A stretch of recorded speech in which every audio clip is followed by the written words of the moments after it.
नमस्कार दोस्तों, स्वागत है आप सभी का इस चैनल में। आज मैं एक ऐसी कहानी सुनाने जा रहा हूं जो आपके दिल को छू जाएगी।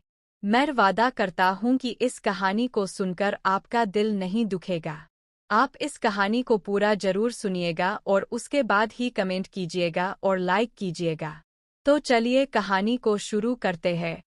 यह कहानी है मेरी शादी की पहली रात की। मेरी उम्र 26 साल थी और उस उम्र में हर लड़के की इच्छा होती है कि उसकी शादी हो जाए। आज मेरी शादी हो चुकी थी और मेरे घर में शादी का एक छोटा सा फंक्शन रखा गया था। कुमकुम की लाइट से घर को सजाया गया था ताकि यह महसूस हो सके कि इस घर में खुशी का माहौल है। यह घर मेरा नहीं था, बल्कि मेरी मौसी का था। उनके पति का कई साल पहले देहांत हो चुका था और मौसी अकेली थी। मैं भी अकेला था, इसलिए मौसी ने मुझे कहा, तुम मेरा बेटा बनकर रहो। मेरा कोई बेटा नहीं है। मौसी मेरी माँ की सहेली थी और सगी बहनों की तरह दोनों में प्यार था। मेरी माँ के जाने के बाद भी मौसी ने मुझे बहुत प्यार किया और मैं भी उन्हें अपनी माँ जैसा ही मानता था। मौसी ने कहा, तुम मेरा बेटा बनकर मेरे पास रहो। मैं पिछले 3 साल से इस घर में रह रहा था। यहाँ मौसी और उनकी छोटी बेटी रहती थी। 3 साल पहले मौसी की बेटी की उम्र 12 साल थी और मैं उसे बच्चों की तरह ही समझता था। लेकिन वही 12 साल की बच्ची आज 15 साल की होकर मेरी दुल्हन के रूप में मेरे कमरे में बैठी हुई थी। वह कमरा जो मौसी ने मेरे नाम से रखा था और मैं 3 साल से उसी कमरे में रहता था। लेकिन मैंने कभी यह नहीं सोचा था कि मेरी शादी मौसी की 15 साल की बेटी से हो जाएगी। वह अंदर कमरे में बैठी हुई थी और मैं बाहर टीवी हॉल में सोफे पर बैठा हुआ था। दोस्तों, मौसी शायद सोने के लिए चली गई थी और जो थोड़े मेहमान थे वे भी घर वापस चले गए थे। लेकिन मैं इस कस में था कि कमरे में जाऊं या ना जाऊं। मुझे बहुत बुरा लग रहा था कि मैं एक 15 साल की लड़की के साथ पति पत्नी का रिश्ता कैसे निभाऊंगा। मैंने बस अपनी मौसी के कहने पर यह शादी की थी। हाँ, अगर रागिनी थोड़ी बड़ी होती, 18 या 20 साल की होती, तो फिर भी मैं शादी से खुश हो जाता। लेकिन मौसी ने कुछ इस तरह से जज्बाती तौर पर मुझे मजबूर किया कि मैं इनकार ना कर सका। मैंने तो मौसी से यह कह दिया कि मैं अभी रागिनी के साथ फेरे ले लेता हूँ, लेकिन विदाई बाद में कर देना जब वह बड़ी हो जाएगी। तब तक मैं अपने दोस्त के पास दुबई चला जाता हूँ और वहाँ कुछ काम धंधा करूँगा। लेकिन मौसी ने कहा, नहीं, मुझे विदाई भी आज ही करनी है।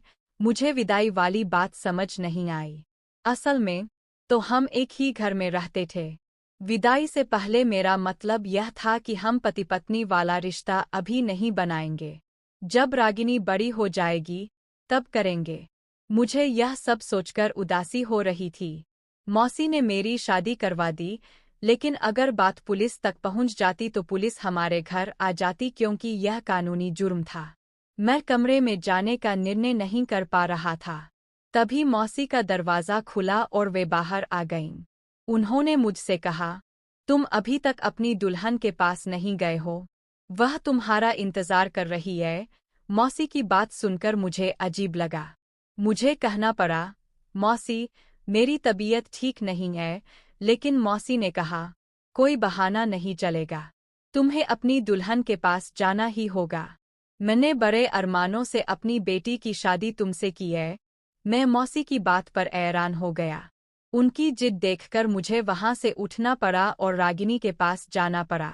जैसे ही मैंने कमरे का दरवाज़ा खोला, देखा कि रागिनी पूरे दुल्हन के रूप में तैयार होकर सिर झुकाए बैठी थी।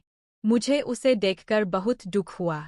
वह छोटी सी बच्ची थी और मौसी की जिद की वजह से हम दोनों इस बेजोड़ रिश्ते में बंध गए थे। मैंने फैसला कर लिया था कि मैं उसके साथ कुछ भी गलत नहीं करूंगा जब तक कि वह 18 साल की नहीं हो जाती। मैंने उसके करीब जाकर खड़ा हो गया, लेकिन बैठा नहीं। मैंने उससे कोई बात नहीं की।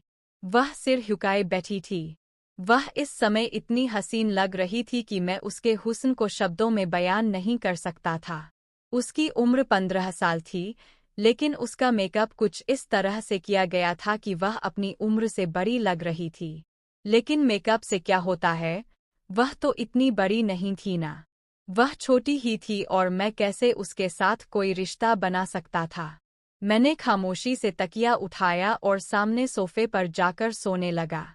उसने हैरत से मेरी तरफ देखा और थोड़ी देर बाद बोली, आप बेड पर ही सो जाएं, सोफा तो बहुत छोटा है और आप तो अच्छे खासे लंबे हैं।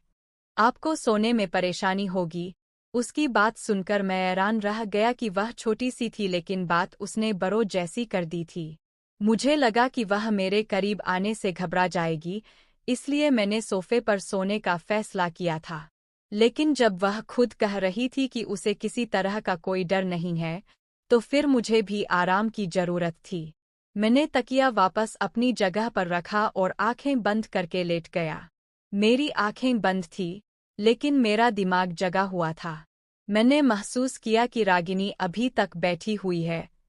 क्या वह मेरे इंतजार में बैठी हुई थी? मैंने आंखें खोलकर उसकी तरफ देखा, तो वह मुझे ही देख रही थी। मैंने उससे कहा, तुम जाकर यह भारी भरकम कपड़े बदलकर कोई कंफर्टेबल कपड़े पहनकर सो जाओ। मुझे भी नींद आ रही है, लेकिन मुझे लगा कि मेरी बात सुनकर वह नाराज हुई थी। हालांकि मेरी बात सुनकर उसे खुश हो जाना चाहिए था। मेरे हिसाब से तो उसे इस रिश्ते के बारे में जानकारी नहीं होगी। इतनी छोटी सी तो थी। फिर थोड़ी देर बाद वह ड्रेसिंग रूम में चली गई। उसने अपने कपड़े बदल लिए और मेरे बराबर आकर लेट गई।